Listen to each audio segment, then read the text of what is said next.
Jewellers వారి Purvi gold and diamonds November 1st KPHP లో ప్రారంభం. ఓపెనింగ్ ఆఫర్ గా ప్రతి 3 లక్షల కొనుగోలుకు ఒక గోల్డ్ కాయిన్ ఉచితంగా పొందండి.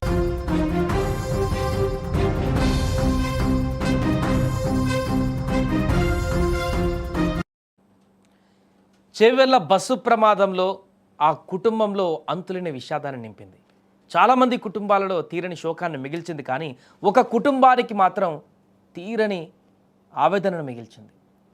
ఎందుకంటే ఆ కుటుంబంలో 3 అక్కా చెల్లెళ్ళు మృతి చెందడం పైన వారి తల్లిదండ్రులు బోరున విలపిస్తున్నారు.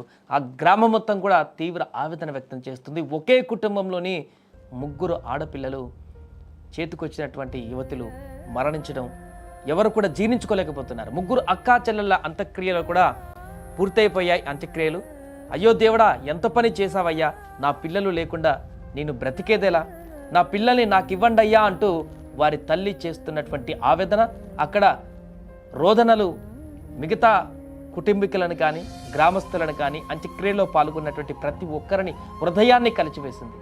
ఆ తల్లి మనోవేదన, ఆ తల్లి బాధ, ఆ తల్లి యొక్క కన్నీటి పర్యాంతం చూసినటువంటి వారందరూ కూడా అక్కడే వారు కూడా రోదనలతో పూర్తిగా కన్నీటి పర్యాంతంతో బాధను ఆపేటువంటి ప్రయత్నం కూడా చేసేటువంటి పరిస్థితి లేదు ఆ తల్లి యొక్క బాధని. ఎందుకంటే అది మిగతా తల్లిలందరూ కూడా తెలుసు ఆ బాధ ఎలా ఉంటుందో. ఒక్కరు కాదు, 3 పిల్లలు కన్నటువంటి 9 నెలలు కడుపులో మోసి కనిపెంచినటువంటి పిల్లలు, ఒకే తల్లి 3 పిల్లలు పోగొట్టుకుందంటే ఆ యొక్క బాధ ఎలా ఉంటుందో మిగతా తల్లిలకు కూడా తెలుసు. కాబట్టి అక్కడ ఉన్నటువంటి గ్రామస్తులను కూడా పూర్తిగా గుండెల్ని పిండేసింది. నిజంగా మృత్యువు ఏ రూపంలో వస్తుందో కూడా ఎవరు ఊహించలేరు.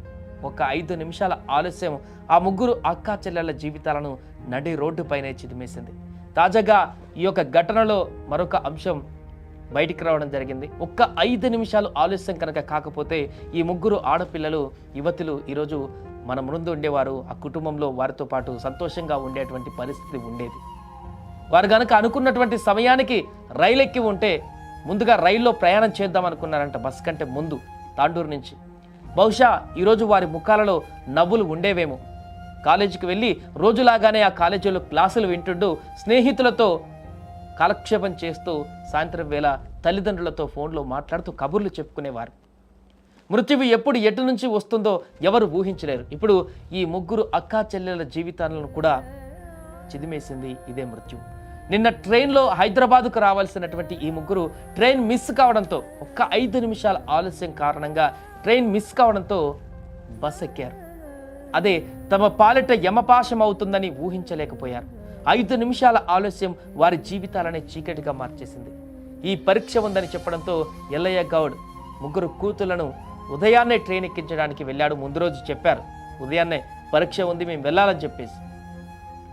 అయితే ఆ రోజు సండే కాబట్టి తల్లి వెళ్లకుండా ఉండనిచ్చింది. ఇంకొక పూట తమతో పాటు ఉంటే చూసినట్టుంటుంది, మళ్ళీ రారు కదా అని చెప్పేసి సండే సాయంత్రం కాకుండా మండే ఉదయం వెళ్తులేంటి, ట్రైన్ ఉంది కదా అందుతారా లోపు కాలేజీకి అని చెప్పేసి. కానీ అప్పటికే ట్రైన్కు వెళ్దామని చెప్పేసి బయలుదేరిన వారు కొంత ఆలస్యం కావడంతో ట్రైన్ మిస్ అయిపోయింది. దీంతో చేసేదేం లేక వెంటనే అక్కడి నుంచి రైల్వే స్టేషన్ నుంచి ఎల్లయ్య తన 3 కూతుళ్లను తాండూరు నుంచి హైదరాబాద్ వెళ్తున్నటువంటి బస్ ఎక్కించాడు. ఆ 5 నిమిషాల ఆలస్యం, ఆ రైలు మిస్ అవ్వడమే తమ బిడ్డలను మృత్యువు ఒడిలోకి పంపుతుందని ఆ యొక్క తల్లిదండ్రులు అస్సలు ఊహించలేకపోయారు. కంటికి రెప్పలా చూసుకున్నటువంటి బిడ్డలను బస్ ఎక్కించి ఇంట్లోకి వచ్చి ఓ కునుకు తీశాడో లేదో కానీ ఆ తండ్రి ఆ కునుకు తీరలోపే గుండె పగిలే వార్త వచ్చేసింది. నిమిషాల వ్యవధిలోనే, గంట వ్యవధిలోనే ఈ యొక్క ఘోర విపత్తును వినాల్సి వచ్చింది. ఉదయం 4:40 సమయంలో తాండూరు నుంచి బయలుదేరినటువంటి ఆ బస్సు రంగారెడ్డి జిల్లా చేవెళ్ల వద్ద ఘోర ప్రమాదానికి గురైంది. ఈ ప్రమాదంలో ప్రయాణికులు మృతి చెందారు. వీరిలో ఎల్లయ్య గౌడ్ 3 కూతులు కూడా తనుష, సాయి ప్రియ, నందిని కూడా ఉన్నారు. డిగ్రీ ఫస్ట్ ఇయర్ చదువుతున్నారు. ఒక పాప, ఇంకో పాప థర్డ్ ఇయర్ చదువుతుంది. ఇంకొక ఆమె MBA చేస్తున్నట్టుగా తెలుస్తుంది. బీటెక్ అయిపోయి నారాయణగూడలో పార్ట్ టైం జాబ్ చేస్తూ చదువుకుంటుందంట. ఇంకొద్ది రోజులైతే తల్లిదండ్రులకు చేదోడు వాదోడుగా ఉంటూ మంచి జాబ్ చేస్తూ ఉద్యోగాన్ని చేస్తూ వారికి కుటుంబానికి ఆసరగా నిలిచేటువంటి పరిస్థితులు. మంచి చదువులు చదువుతారంట మిగతా 2 అమ్మాయిలు కూడా. మంచి ఉన్నత ఉద్యోగాల్లో కూడా ఉండేటువంటి అవకాశం ఉండేనేమో. ఆ అక్క చెల్లెలు 3 కూడా మృత్యువు కబలించింది. ఈ విషయం తెలియగానే ఆ తల్లిదండ్రులు కుటుంబ సభ్యులు ఒక్కసారిగా కుప్పకూలిపోయారు. అదేంటి, ఇప్పుడే బస్సు ఎక్కించాం కదా, అప్పుడే ఇలాంటి వార్త ఏంటి? వాళ్ళు నమ్మలేకపోయారు. కాసేపు తాము రైలు మిస్ అవ్వడం వల్లే బస్సు ఎక్కాల్సి వచ్చిందని కూడా, అదే తమ బిడ్డల జీవితాలను తీసిందంటూ కూడా తల్లిదండ్రులు బోరున విలపిస్తున్నారు. పరీక్షల కోసం వెళ్తున్నటువంటి తమ బిడ్డలకు ఈ పరిస్థితి రావడం ఏమిటంటూ కూడా ఆ తండ్రి గుండె లవిసలా రోధిస్తున్నటువంటి తీరు నిన్న అక్కడికి వచ్చినటువంటి ప్రతి ఒక్కరిని కూడా తీవ్ర మనోవేదనకు గురి చేసింది. ఈ తల్లిదండ్రుల బాధ ఎవరు తీరుస్తారు? ఎలా ఈ తల్లిదండ్రుల బాధను తగ్గించే ప్రయత్నం చేయాలి? ఈ వీరి యొక్క బాధను ఎలా పంచుకోవాలి? ఏం చెప్తే వీరి యొక్క రోదన కొంతవరకు తగ్గుతుందనేటువంటి విషయం కూడా అక్కడున్న వాళ్ళకి అర్థం కాలేదు ఎవరికి. ఎందుకంటే ఆ బాధ వారికి కూడా తెలుస్తుంది. ఇంత దారుణమైనటువంటి పరిస్థితి ఎదుర్కోవడం ఎలా అనేది కూడా అక్కడికి వచ్చినటువంటి వారికి కూడా అర్థం కాకపోవడంతో ఏమీ చేయని నిస్సహాయతతో ఆ తల్లిదండ్రుల రోదనల మధ్య వీరు కూడా కన్నీటి పర్యాంతమవుతూ వారిని చూస్తూ ఉండిపోయారు తప్ప ఏమీ చేయలేనటువంటి పరిస్థితి ఏర్పడింది. ఒకే ఒక తల్లి ముగ్గురు బిడ్డలని ఒకేసారి కోల్పోవడం అంటే ఆ బాధ ఎలా ఉంటుందో దాన్ని ఎవరు కూడా వర్ణించలేరు. ఎవరు కూడా దాని గురించి మాట్లాడుకోవడానికి కూడా లేదు. ఆ బాధ ఆ తల్లికి మాత్రమే తెలుస్తుంది, మిగతా తల్లులకే తెలుస్తుంది ఆ బాధ ఎలా ఉంటుందనేది కూడా. అందుకే దీని గురించి ఇప్పుడు ఇంత చర్చ, లేకుంటే ఇంత బాధ, ఇంత ఆవేదన ఎందుకు వస్తుందంటే పదే పదే ఆ కుటుంబాన్ని గురించి అంత దారుణమైనటువంటి సన్నివేశం. ఒక కుటుంబంలో ముగ్గురు ఆడపిల్లలను, చేతికొచ్చినటువంటి పిల్లలను చదువుకొని రేపొద్దున మంచి ఉన్నతమైనటువంటి స్థితిలో ఉంటారని ఆశించినటువంటి ఆ కుటుంబంలో ఇలాంటి దుర్ఘటన ఎదురై ముగ్గురిని ఎట్ ఎ టైం కోల్పోవడం అంటే అది చాలా వర్ణించలేనటువంటి విధమైనటువంటి బాధ ఇది.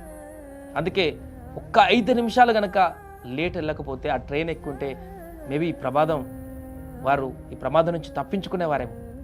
బ్రతికి వారు రోజువారీ కార్యక్రమాలు చేసుకుంటూ తల్లిదండ్రులతో హ్యాపీగా ఉండాల్సిన వారేమో. కానీ విధి అలా రాయలేదు. ప్రమాదం జరిగింది. అందులో ముగ్గురు ప్రాణాలు కోల్పోవడంతో ఇప్పుడు వారి కుటుంబమే కాదు, ఆ గ్రామం మొత్తం కూడా శోక సందర్భంలో మునిగిపోయింది.